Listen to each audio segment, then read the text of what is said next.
wixii ka dambeeyay sanadkii 2007 bishii 15 keedii waxay laascaanood gashay marxalad ka duwan sidii hore oo ay gacanta u gashay maamulka Soomaaliland kadib dagaal khasaare badan geystay oo dhex maray Puntland iyo Soomaaliland ayay u suura gashay inay gacanta ku dhigto magaalada laascaanood waxa bilaabantay qax baraka boqolkiiba 30 shacabkii ku dhaqnaa magaalada laascaanood waxa ay isaga barakaceen magaalada laascaanood iyagoo u guuray magaalooyinka hareeraha ah waxa mar qura isbedelay ganacsigii isku socodkii bulshada waxa gabi ahaanba faraha ka baxay amniga magaalada laascaanood oo xaaladdu ay gaadhay ku dhufo ka dhaqaaq dadweynaha ku dhaqan magaalada laascaanood ayaa si weyn uga soo horjeestay qabsashada maamulka Soomaaliland ee magaalada laascaanood iyagoo shacabku ay abaabuleen mudaharaado waaweyn oo ay kaga soo horjeedaan maamulka Soomaaliland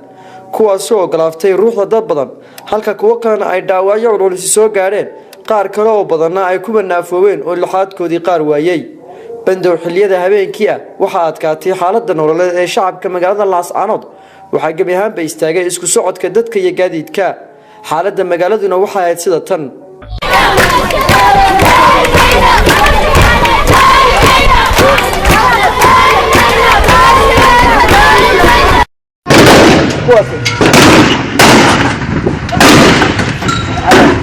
جاري الحنة تقول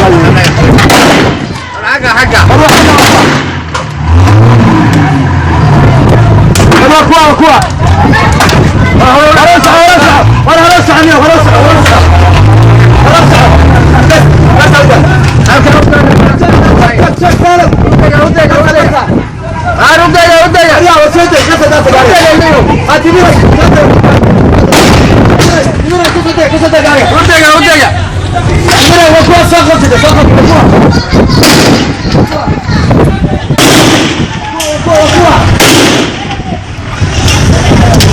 Somaliland dhagaha ayay ka fureysatay diidmada shacabka waxa magaalada la soo galiyay ciidamada military ah baabuurta gaashaama rasaasta ayaa looga aabayeelay shacabka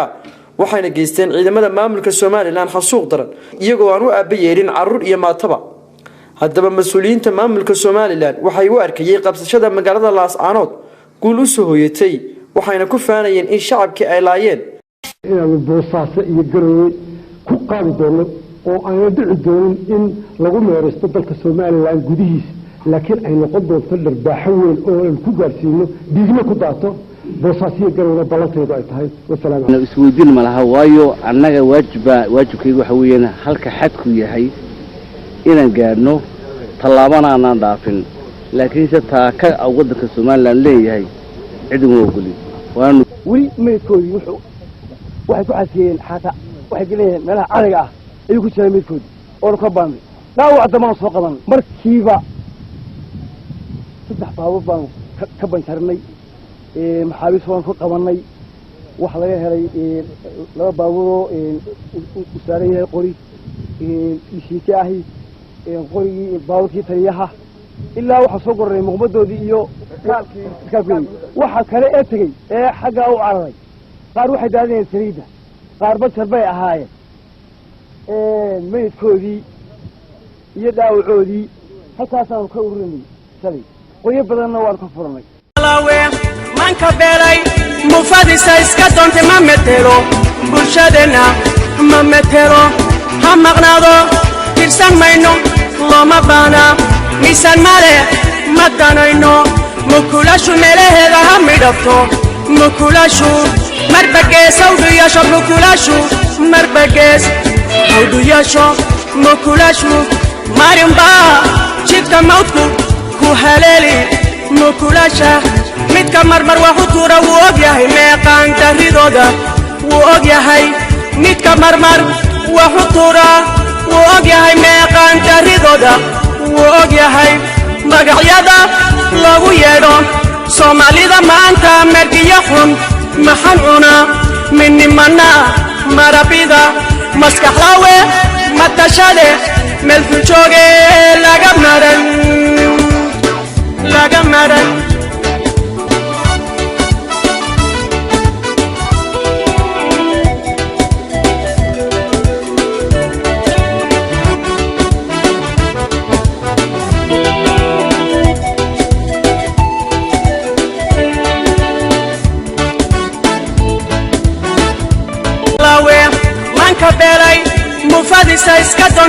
metelo bulshadena ma metelo ha maqnaado tirsan mayno loma baana misan male ma danayno mukulashu meelaheeda ha midhafto mukulashu marbagees hawdhuyasho mukulashu marbagees hawdhuyasho mukulashu marinba jidka mawdku ku haleeli mukulasha midka marmar waxu tuura wuu ogyahay meeqaan daridooda wuu ogyahay midka marmar waxu tuura wuu ogyahay meeqaan daridooda. dhalinyarada ku dhaqan magaalada laascaanood waxay bilaabeen halgan ay kula dirirayaan maamulka Somaliland iyagoona astaama ka dhigtay heeso wadani ah oo ay kaga soo horjeedaan duulaanka maamulka Somaliland ee laascaanood waxayna abaabuleen mudaharaad aad u waaweyn. ديدان ورمها ديغتان واغا دلكينا كسو دحيا يقاتي ديدا دليا واغا دلكينا كسو دحيا تدي ديدان ورمها ديغتان واغا دلكينا كسو دحيا هدي أنا نلقيكو روح عداوكو كريم هدي أنا نلقيكو ليكو بفرقين هدي نلقيكو قبني ما دسولين سومو لكما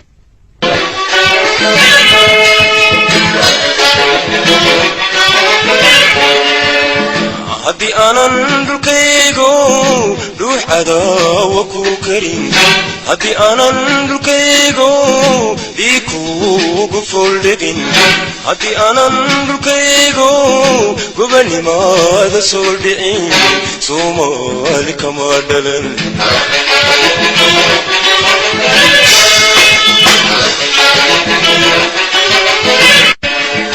مالكا قماندغن عني سمادمي مالكا قماندغن عني سمادمي عيدنا دبو ملدين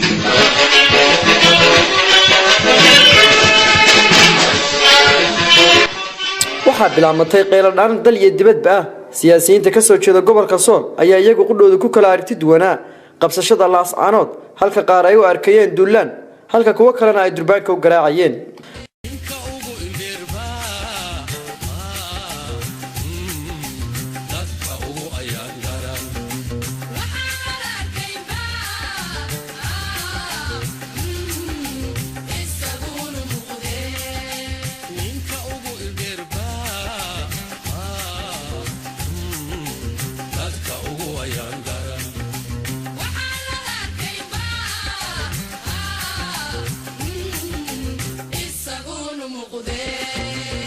ilaa bishii Oktoobar 2007 magaala madaxda goboladaas laascaanood ciidamadooda haystay dadka magaalada ku nool gobolka ku nool dhibaatada ay ku hayaan dadka ay leynayaan gabdhaha iyo caruurta iyo maatada ay ku amar ku taagleynayaan ee la xidhxidhayo intuba waxay ka soo horjeedaa xuquuqda qof dadka ibna taasiyana isweydiin ma laha waayo annaga waajibkaygu waxa weeyaan halka xadku yahay inaan gaarno tallaabana aan dhaafin laakiin se taa ka wadanka Soomaaliland leeyahay cid uma ogolin waxay laascaanood hooy u noqotay qaraxyo aan hore loo aqoon oo la beegsanayo mas'uuliyiinta maamulka Soomaaliland iyo goobaha saldhigyada ay ku leeyihiin sidoo kale dulal qorsheysan oo lagu gumaadayo dadka iyagu wax garadka ah iyadoo ku dhawaad wax ka badan 30 dil uu ka dhacay magaalada laascaanood walow aan ilaa hadda la ogeyn cid ka dambeysay dilalkaasi qorsheysan waxa loo soo qabqabtay qaraxyada iyo dilalkaasi boqolaal dhalinyaro ah oo la tuhmayay inay ku lug lahaayeen balse ay bulshada ugu wardambeysay marka xabsiyada la dhigo xaaladda laascaanood ayaa noqotay mid walaac badan ay ka muujiyeen bulshada ku dhaqan gobolka Sool iyadoo ay u arkeen in xaaladdu ay ka soo horeyneen in ay ka sii dartamooyeen.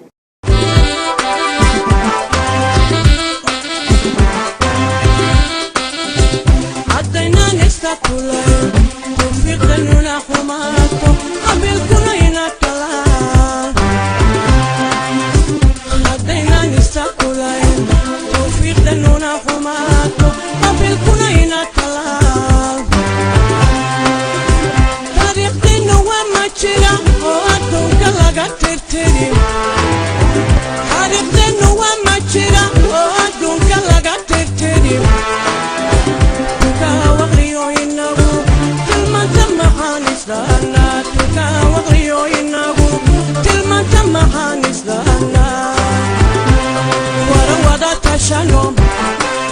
tashanmayno aan kala tashanno tashanmayno